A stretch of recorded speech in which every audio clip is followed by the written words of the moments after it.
Hey guys, welcome back to my YouTube channel.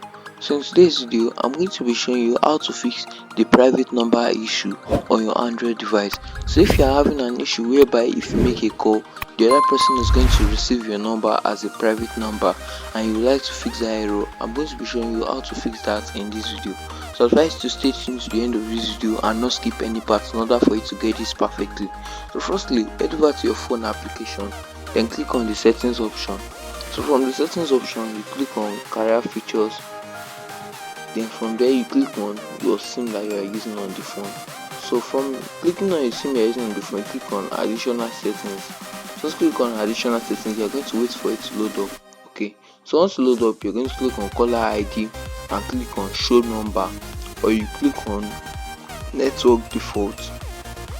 Anytime you're having an issue whereby if you make a call they are receiving your number as a private number, it means your number is on hide number, so you just have to change it to network default or chain number. So that's just how you can easily do this, guys. If you find this very helpful, don't forget to smash the like button and subscribe to this channel for more amazing tips like this. Thanks for watching, guys.